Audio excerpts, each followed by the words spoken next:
Yeah, baby, you know what time it is. Now let's get it started.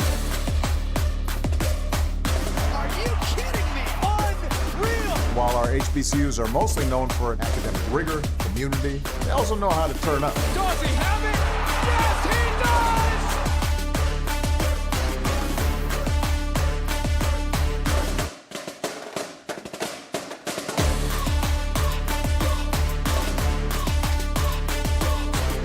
And that might be the knockout punch.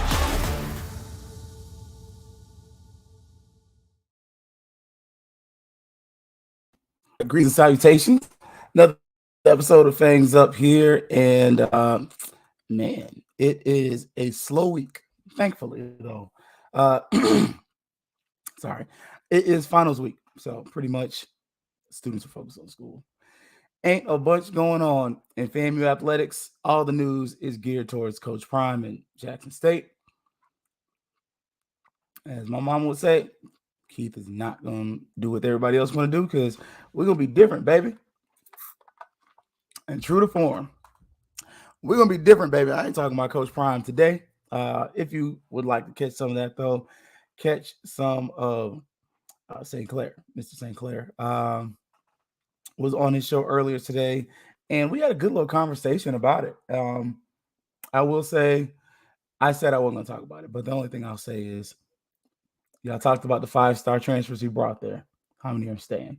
Anyways, on to something else. So, big shout out to HBCU Digital Network. This is home of the Black Techies, also the Fangs Up podcast, and it's just been a great time. I mean, it's been fun, and hopefully it continues. Also, shout out to CableBustersTV.com. Big shout out to them. Title sponsor for the low price of $35 per month. You can get up to 3 devices, and it works on your cell phone. So, works on your cell phone, works on your TV. It's pretty fly. Like I'm just saying. If you are interested, 813-360-1902, Cable Busters TV. So hit them up, CableBusterTV.com. All right. Man, again, men's basketball off. Hopefully, they're getting them grades straight. Women's basketball, likewise. Hopefully, them grades is getting straight. Just because we want you eligible. We want you to finish the season, and we want you here for next year. Football. I mean, that's where it's been at. I mean, the offers have been coming in faster than I can really keep up, just because I've been doing a lot at my day job, so I don't even really get to finagle it some of the way I used to. But a couple names: Marvion Fields, 6'2", 278-pound defensive lineman. He's a transfer from Elon. So you're seeing FAMU dabble in both. We're both in the transfer portal as well as using high school recruits. And Coach Willie Simmons hinted at that. He gave you an idea. He mentioned that the transfer portal is going to benefit something to the effect of the coaches in the SWAC need to learn how to use it. Like coaches in general, but most notably for our purposes. He hinted at that. FAMU's done that. Again, check his tweet from the other night. He listed all the players who transferred into FAMU that have come in and left with accolades, who have left and been highly regarded. I mean, you're talking about Savion Williams. I mean, granted, his professional career hasn't quite gone the way that maybe I would have expected or hoped, but he's had a shot at the NFL as well as the XFL. You're seeing BJ Bowler, Kendall Bowler. I mean, the accolades are rolling in for players who have transferred into FAMU, stating that, and it not just stating, but showing that we can develop the talent, but we also develop the homegrown talent. Again, Xavier Smith, I believe, was a walk-on.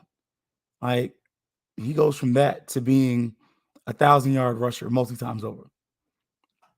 Receiver. I said rusher. I meant receiver. I'm sorry. But, I mean, the guy can run. He can throw.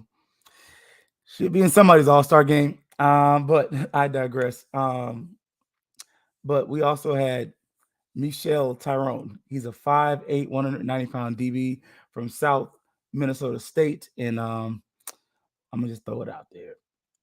After what I've seen, I want some bigger corners.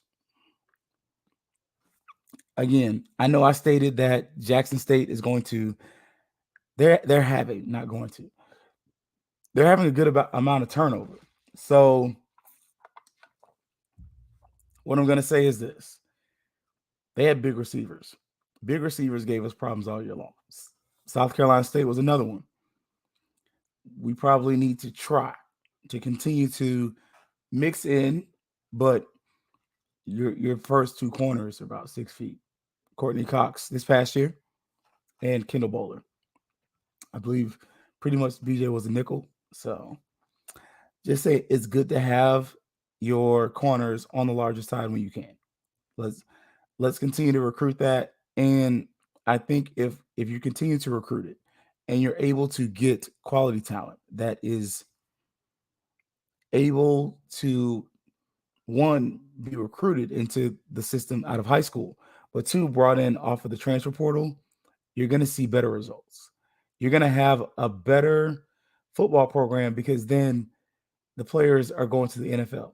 And one of the things I'll give Jackson State their credit with that linebacker Houston, nobody's saying is a UF transfer. Nobody has said from the word go that guy was a UF transfer. He went to Jackson State. If you want to be petty, you're like, yeah, he's a UF transfer. But everybody else, James Houston, he went to Jackson State. That's what you get with that. I mean, I'm just saying, Marquise Bell, he's a FAMU graduate. He's a Maryland transfer. And don't get me wrong, I'm a Marquise Bell fan. I'm first and foremost, I'm a Cowboy. Like it's the Cowboys and the Bucks for me. I'm sorry. So I'm already waving the flag for him. But same thing with Kendall Bowler. You don't say he was a Mercer transfer. He came to FAMU. So you got to continue to bring those guys in because we do see where we are also recruiting from the high school ranks. Xavier Agatep from Ponte Vedra, that's up near Jacksonville. Long snapper. So you can see Coach Chili Davis he's working this because special teams is a place of need. That is special teams is probably the position that needs the most attention this season. Not because I don't doubt Brooks. I have no qualms about Brooks. I have nothing against the guy, but he's the only kicker. That means if he's the only kicker on the roster and he stays that way, you're only a sprained ankle or what have you away from having no kicker. You got to have a kicker. You got to have a punter, and you probably need a utility guy that can do a little bit of both and that can provide that je ne sais quoi that's going to allow special teams to do its thing. You need a long snapper too. You can't pull from the offensive line and then have somebody do double duty. It's not ideal. I'm not going to say I said you can't. You shouldn't. There you go. It's not ideal. And it's not efficient. Again, now that being mentioned, and the title of this episode is Legacy. A little play on Jay-Z's song from that 444 album. Jay-Z's my favorite rapper, so. But today, thank God that came in on time, because otherwise, yeah, it's been a long day. But FAMU has got some good news as far as our legacy. And we had former Rattlers make it to the Black College Football Hall of Fame. First was Henry Killer Lawrence. And my dad has talked about this guy, and I'm just like, never seen him. Heard of him, but I never. And my dad goes on a long diatribe about how good Killer Lawrence was. And him and my uncles would just be snapping and slapping knees. And I mean, my cousin included. Killer was the man. I'm like, never seen him. And it's like, man, he went to he did this, he did that. He was an amazing. And I'm like, sometimes being too young, it's not always, a benefit. But Killer Lawrence was FAMU's first and only first-round draft pick Again, he played for the Raiders and he won the Super Bowl multiple times as a member of that team. So you're able to see that the legacy of FAMU. It's a thing. But I can't sell legacy to a recruit. I can sell championships. I can sell recency, but I can't sell you a legacy. Another example, though, Tyrone McGriff, senior, because we had both Tyrone McGriffs. The other Tyrone McGriff, he was in college when I was at FAM, but he was a member of the FAMU national champion team, head coached by Rudy Hubbard. I got to meet Rudy Hubbard this season. That was kind of cool. I'm not gonna lie, but he was an All-American multi times over. He also NFL player, but he played for the Steelers. That had to be an interesting little. Never mind. But he won. He also won a Super Bowl, and it just kind of made me kind of ask the question: legacy. What's FAMU's legacy? So it was fun. I was in the space yesterday, and I was listening. I ain't gonna lie. I was listening at first. I did not go into the space to talk. I went into the space to listen because I wanted to hear what people were saying about not just the Prime and Jackson State thing, but just in general. So big shout out to this last night. That was great space. If you want to hear a recording of it, I did drop a share. I shared the link to it. It was a good space. I had to give it up so I get ready for bed, but they kind of threw FAMU in there. And they were talking greasy about my Rattlers. And one thing you're not going to do, and I just let it slide, is you talk greasy about FAMU too much. Now, if you say facts, I ain't going to argue with facts. Look, them years when Cookman was wearing us out, man, mom was the word. I was. So, what your Rattlers going to do against Cookman? I don't even want to talk about that, bro. I don't know. Now, this year, oh, man. I don't talk trash. I just report facts and data. But I'm enjoying this. Sometimes silence is the best thing ever. That's how you know you got children. Like sometimes just to come home and to be quiet. And that's the beauty. But it was brought up like, they're talking greasy about us. Kind of talking about how FAMU finished in the MEAC before we left. And I was like, besides Cookman, we did good. I mean, you get 2 Willie seasons, it just makes you go back and look like, man, we should have made that hire earlier. Because Willie Simmons has never had a losing record at FAMU. Like, I'm sorry.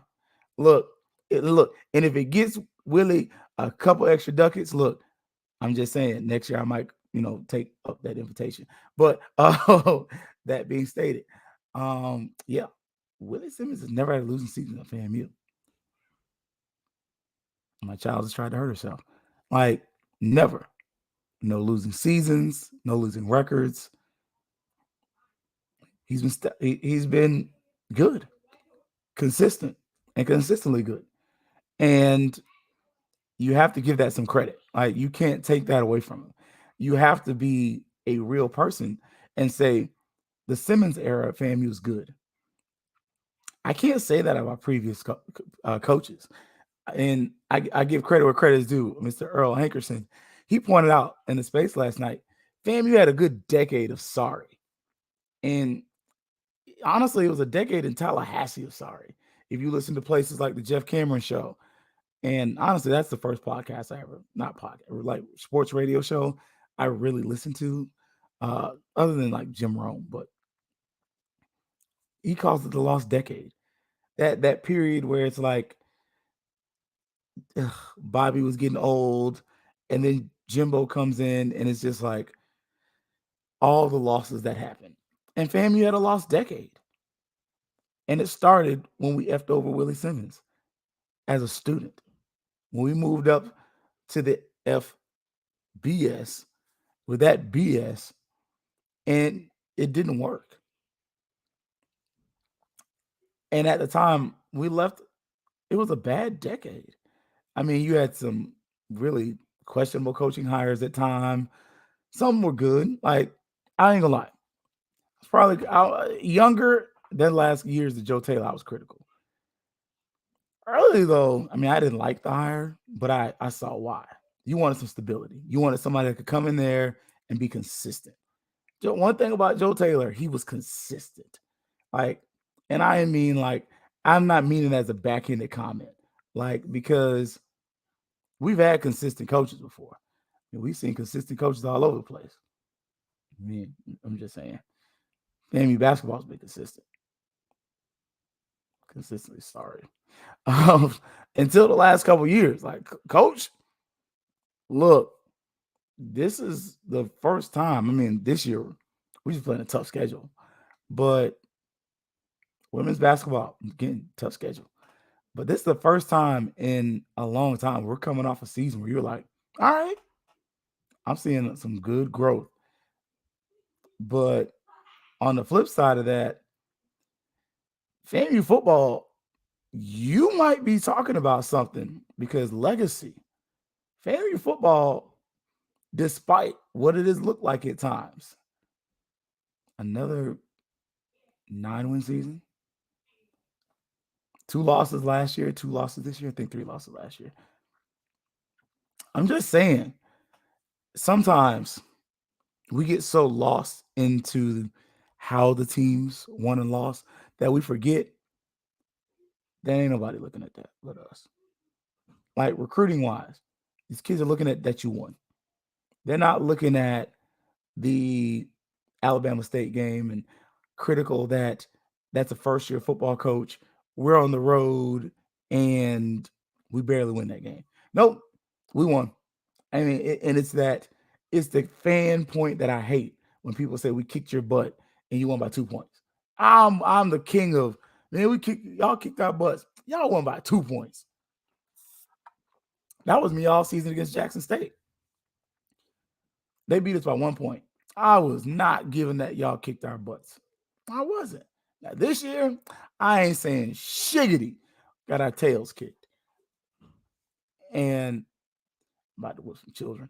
But I mean, that was embarrassing. But at the same point, you understood why.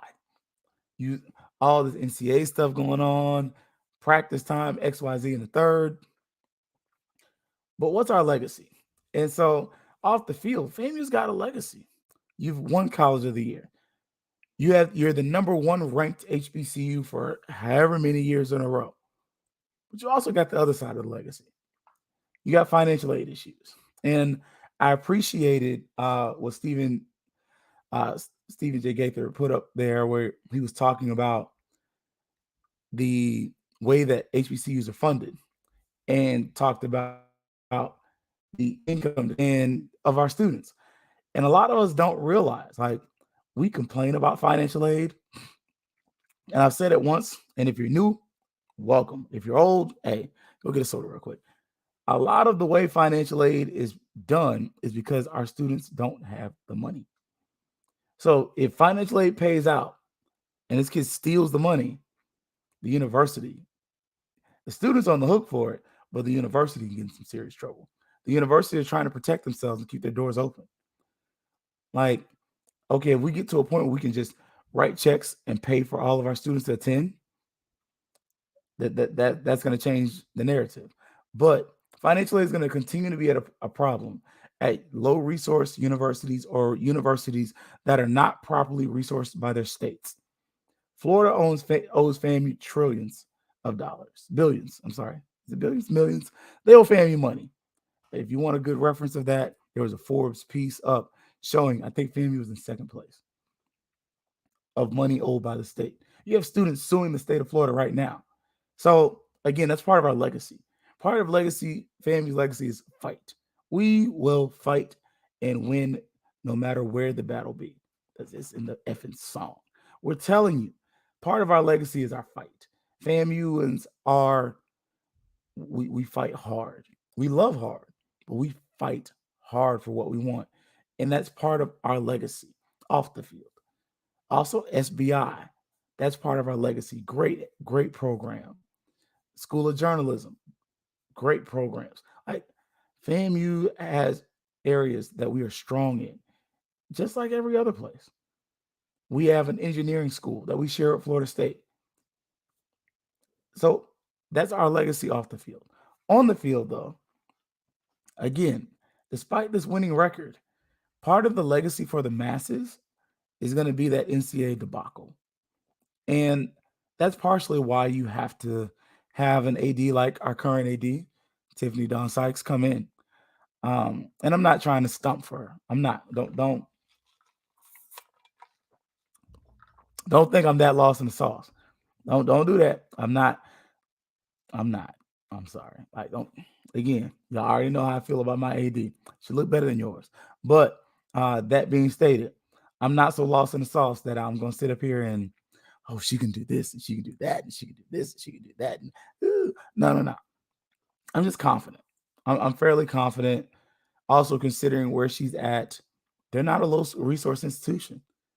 But considering that she has that background in HBCU athletics, she understands what we do to make this work, that we may see that improve. Again, that's going to be out there. It was out there, and it was a chance to really put HBCUs down. I mean, if you're going to keep it a buck, that UNC thing, it didn't look good, and I give credit to UNC. They did everything they could to make it look better than what it was, but it was an ugly situation. But that's part of our legacy. Now we have to get on the other side of that, because FAMU football's got a legacy. Again, MEAC, the folks from the MEAC were talking, and I'm not gonna lie to you. My man pointed out, he's like, Keith, I thought you were more MEAC than that. I am. I'm not SWAC yet. I'm not. I just landed on the SWAC. I don't reside here. I'm one of those FAMUans. It's weird, like, because the SWAC is closer to us. Culturally, the SWAC is more like us. But I grew up in the MEAC. I mean, I've been to more SWAC schools than MEAC schools, if I'm being honest. I've never been to a MEAC campus. I've been to 4 outside of FAMU, 3 or 4 SWAC campuses. Cookman, obviously FAMU, but outside of that, Southern. I've done Valley, Alabama State. So again, that's I just, it's weird. But at a certain point, we have to use the wins to keep building upon this, because now FAMU's pro athletic football legacy for the Willie Simmons era is becoming a playoff brand, a Celebration Bowl caliber brand. Now, the other side of that is, are we that team that is the Buffalo Bills? I don't think so. I don't think we're the Buffalo Bills of the SWAC, but right now we sure as hell look like it. We keep being one step short. And to me, this was last season. It was like when my Cowboys beat them in Pasadena that first time. It was kind of close. This last one, and I was at Atlanta when they beat the hell out of the Bills. Yeah, we got to get out of that second place mentality. And I think some of it is related to the departure of Prime. You have a lot of us that are now saying, okay, I'll say us. I'm not really one of them, but now Prime is gone. This is our time. This is our time. This is our chance.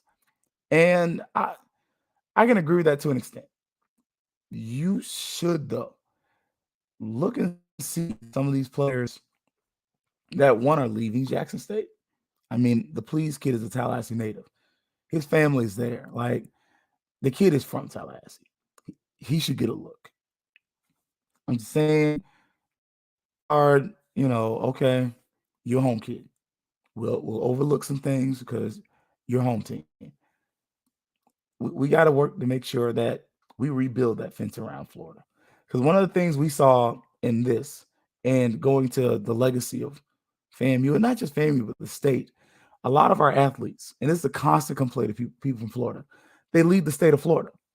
And if we are going to be the premier team in our conference that aspires to go further, we have to work to be that hedge that says, this place right here, on this side of the Florida-Georgia line is where you stop. Like, we have to get into that and do a better job of it. And I feel like we have some ideas and some things that have come to fruition that we're doing. That Central Florida recruiting camp that Coach Simmons and them put on, great. That can be part of our legacy. In 10 years, we should have the 11th annual one, where every year HBCUs from across the nation come. But they know it's FAMU and Cookman first. But you should have Howard, A&T, Tuskegee. Tuskegee was here. Alabama State, Alabama A&M were also here. Where they come to Orlando, and they come and you have a Central Florida event and turn it into something that becomes more than a recruiting or a, not recruiting, but more than a place where students can display themselves in front of athletes or athletic coaches, but also becomes something where, hey, get an admissions decision on site. Cookman already do it. A lot of HBCUs already do it. Let's have those students come up there. You got got your transcript, you got this, you got that. All right, go to that table. Can you get into FAMU first? Because then that already starts to have the conversation. So when they first get there, make it a 2-day event. First day is academics, second day is athletics. Have an academic symposium where you start meeting with the students from 8th grade to junior year and tell them, hey, this is what we're looking for. This is what we're looking at for, and not just at FAMU. This is what you need to be eligible for HBCUs, which are, for the most part, Division I and Division II athletics. So if you're a Division I athlete and you want to play Division I football, you need to meet these requirements. If you don't meet these requirements, you better figure something out, and kind of have that. That way, when they get there, they know what's up. And so when they leave, they know what's up. Because if you have these players coming to these events and these activities and they don't know that they're not qualified, they'll never get qualified. But if they're a sophomore and they realize, oh crap, I need to do credit recovery, I need to do this, I need to do that, I need to fix grades and also get back on track, you might save some of those potential athletes and start getting them in the mindset of being students. And that could be the legacy left by FAMU and other HBCUs, that we don't only take the discarded and the students that you may not have wanted. We're a first choice institution. And that's something that I've seen a lot more people say. I heard y'all when y'all were criticizing Shannon Sharp. I heard you. I saw it. I stayed quiet about it because I was offended too. Because I'm like, bro, don't do us like that. Don't do it. Don't do HBCUs like that. Because it may have been your option, but it worked. Now, you could have made it out anywhere, but you made it out of that school. So now, give Savannah State a little bit of unconditional love. Like I give FAMU unconditional love. FAMU gets the best of me, and sometimes, even when I don't want to, they get a lot of me. But it's not just duty. It's because FAMU gave me an opportunity that other schools gave me. Like, I'm just saying, I could have gone other places, but I wanted to go to FAM. I mean, my dad kind of also had to say, but in the end, I always wanted to go to FAM, and I went. And at a certain point, that's my legacy. My legacy will be tied to Florida A&M University, and as a university, and as an athletic program, we have to ensure that the legacy we leave behind is something that when people say something about us, we're well spoken of. When people say Morehouse, they speak well of Morehouse. Spelman, likewise. Howard, same thing. FAMU should be of that ilk. We should be in that conversation where when people talk about FAMU, they're talking about the 100 that's always going to be there. They're talking about, oh yeah, y'all got a winning football program. Y'all got a good football program. And then when they start talking about facilities, it goes from us being a, hey, nah, to, oh yeah, they got decent facilities. The stadium's nice. They just did this. A place where we are constantly looking to improve. And that should be our legacy. a place of constant growth, constant building, love and charity, constant love, constant giving. So that being stated, y'all, we did go a little bit into recruiting, not a lot. There's a lot going on in recruiting. I couldn't keep up with all of them. But men's and women's basketball is off. You got 2 Rattlers in the Black College Hall of Fame. Congratulations. Killer. Not Killer. Killer Lawrence. Henry Killer Lawrence. Sorry, you can tell. Dipset. And then Tyrone McGriff, Sr. Yeah, we got 2 Tyrone McGriffs at FAMU. Junior was good too. Don't sleep.